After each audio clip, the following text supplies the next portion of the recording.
We recently got to play a sizable chunk of gameplay from the opening section of Sekiro Shadows Die Twice, and it has left us very excited for the game's release in a few weeks' time. As you'd expect of developer From Software, Sekiro features a rich, beautiful world and densely layered combat, and so it's not the easiest game to get to grips with in a hurry. That said, we've taken everything we learned from our time with the game and made a list to help you get up to speed with all its mechanics before you go hands-on. So here are 9 details you need to know before you play Sekiro Shadows Die Twice. Heads up for the spoiler sensitive, there are some details for the first 2 to 3 hours of the game to follow, so it might be best to skip this video if you want to go in totally fresh.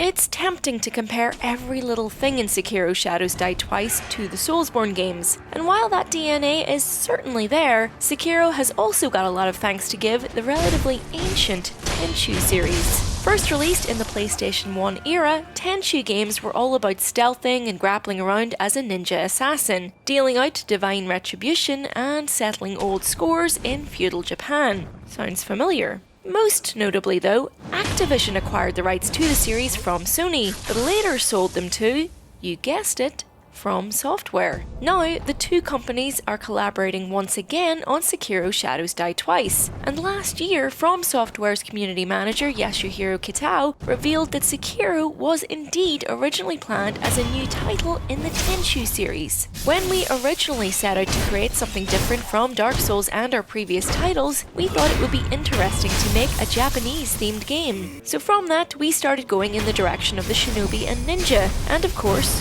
Tenchu was an IP with that history. That was the original impetus for the project, Kitao explained. He then went on to say that when approached with the potential collaboration, Activision was immediately on board with the idea, and that the game eventually sort of evolved into its own standalone title. But of course, Dark Souls and Bloodborne are now strongly embedded in From Software's legacy, and as such their fans expect certain similarities, thus the addition of mechanics like Resurrection, which we'll come to a little bit later on. So what's actually going on at the start of Sekiro? Well, your young master is kidnapped, and as his sworn protector, and after failing once before to keep him safe, you must now get him back or die several times trying. The story is deliberately left a little vague at first, and yet there are more cutscenes and far more potential dialogue trees here than recent From Software fans might expect. The main gist is you're sworn to protect your master, the Divine Heir, who has something referred to as Dragon's Heritage, special blood that runs through his veins which his kidnappers intend to make use of should you fail in your mission. It's that blood that also grants you special powers as his loyal wolf. For players who enjoy story, there seems to be plenty of scope to dig deeper into the lore surrounding Sekiro as you progress. NPCs offer different topics to chat about, and you can eavesdrop on enemies before you attack or bypass them to find out what they know and what they're up to. But if you'd rather just focus all your energy on stabbing and slashing things, well, you could do that too.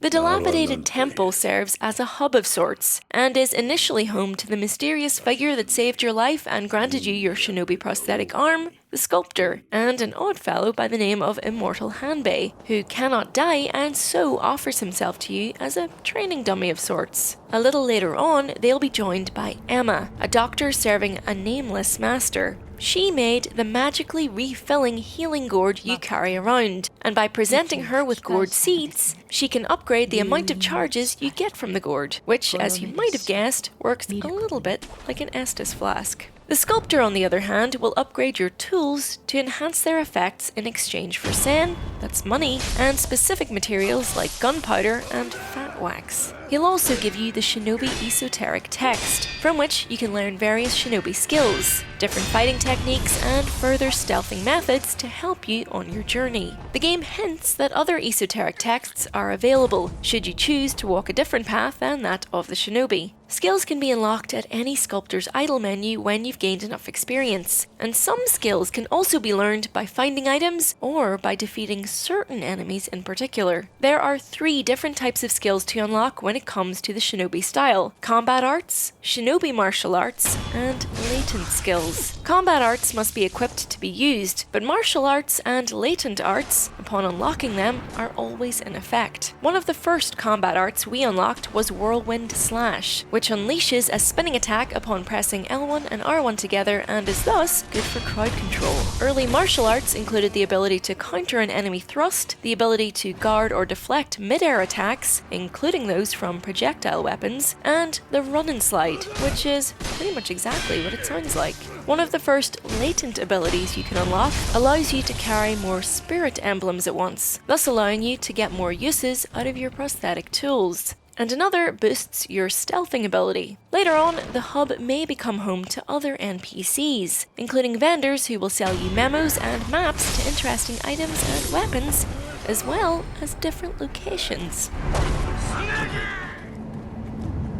Sculptors' idols are statues dotted throughout the world which act as checkpoints, allowing you to rest and to fast travel between other idols you've already communed with. Resting will restore enemies with some exceptions, and you can offer prayer beads at sculptors' idols too to enhance your physical attributes. Offering 4 will raise your maximum vitality and posture. Although your healing gourd will replenish upon death and resting at a sculptor's idol, it isn't the only healing item at your disposal. Pellets will restore a small amount of health over time, and at least in the early stages of the game, you'll usually have more of these to use than gourd charges. Any pellets that you pick up over your maximum carry amount will automatically go into storage, but your personal stash will be topped up if you rest or die. A little bit how blood vials worked in Bloodborne. So with the gourd, the healing system feels a little bit like all the Soulsborne games put together. But again, this is just the early parts of the game, and it's sure to evolve as you grow stronger. Your master, the Divine Heir's blood, is what allows you to resurrect immediately once killed. One charge is always restored by resting at a sculptor's idol, but killing enemies or performing death blows will restore additional charges. It can't be used again immediately after you've already used it, which is presumably to stop you from just spamming it to kill the one boss in particular that's causing you trouble. Now, here's the twist. All your experience towards your next skill point and the money you're currently carrying are halved upon an actual death. The game originally states that there's no known means to escape this loss, but later on you'll be told that there is a way to avoid it on rare occasions. This is called Unseen Aid, and your chances of avoiding it are shown with a percentage in the equipment menu. It seems to be set at 30% as default in the beginning. But certain events and items will cause this chance to increase or decrease. The more you die, resurrect, and use the dragon's blood power, the more a sickness, known as dragon rot, spreads throughout the world. As the bearer of the power, you're seemingly immune to it, but if an NPC starts coughing, that's a sign they've been afflicted and you'll receive an item known as Rot Essence. The more Rot Essence you have, the less likely you are to receive Unseen Aid. The disease apparently eventually leads to death, so this could be an indication of how the confirmed multiple endings to the game might work, where you can save the lives of those you know, or condemn them all to death. Emma says she'll look into her master's research for a cure, but who knows whether that'll come to pass or if it ends up being found too late to help everyone. We wonder whether there'll be a special ending if you manage to complete the game without resurrecting at all.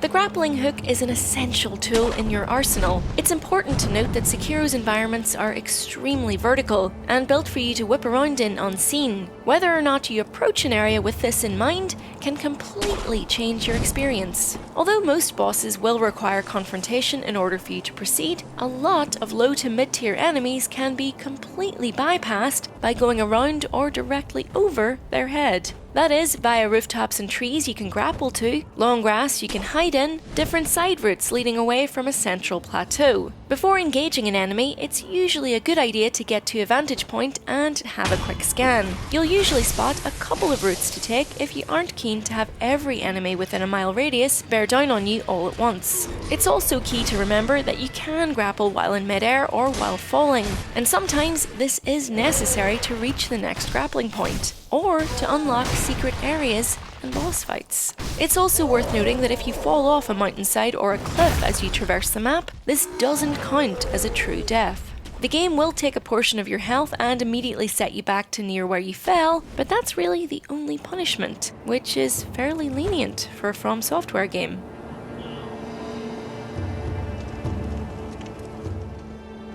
Enemies will drop coins and occasionally other types of loot, but the game doesn't tell you until after you've killed a number of foes that in order to pick up Sen, you must press and hold square. This works over quite a fair distance too, and reminded us a little bit of a similar mechanic in the Onimusha games. This doesn't work for items actually placed in the world, however, you'll have to pick those up by hand. Other mechanics it's useful to know right off the bat are that you can press and hold circle to sprint, and holding R1 will perform a thrust attack that can't be guarded and so is useful against enemies with a solid defense. To perform combat arts, which you unlock at idols and equip via the equipment menu, you press L1 and R1 together. Also, remember that the lower an enemy's vitality is, the slower their posture will recover. So if an enemy's posture is springing back as quickly as you can take it down, you might want to focus on taking a couple of chunks out of their health first.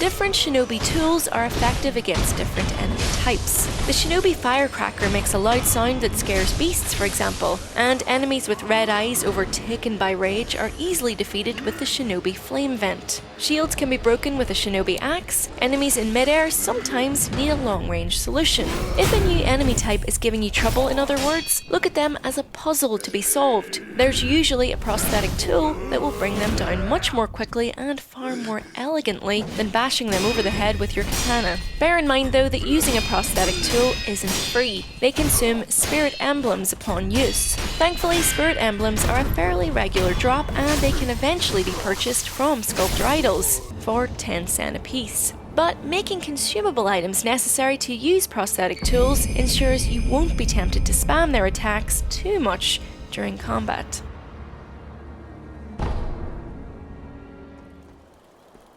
We won't go too much into spoiler territory here, but using certain charms on the Buddha statue in the dilapidated temple will allow you to access various memories from your past. With one such bell charm given to us by an old lady, we were able to travel 3 years back, to possibly the time our master was taken hostage.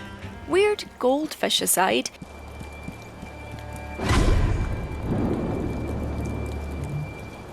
this area was rife with enemies, shortcuts, chickens, and shinobi hunters. And though we didn't have time to explore the whole memory, we're told that another shinobi prosthetic awaits you within it. Completing memories seems to allow you to use them to enhance your attack power at an idol, so that you'll permanently deal more damage to an enemy's vitality and their posture. Worth keeping an eye out for those charms then. So, are you excited to play Sekiro? We definitely are. So look out for more Sekiro videos on the channel very soon. In the meantime, why not make sure you're subscribed to Eurogamer and click that bell icon to stay up to date with our daily videos. Thanks for watching. Bye!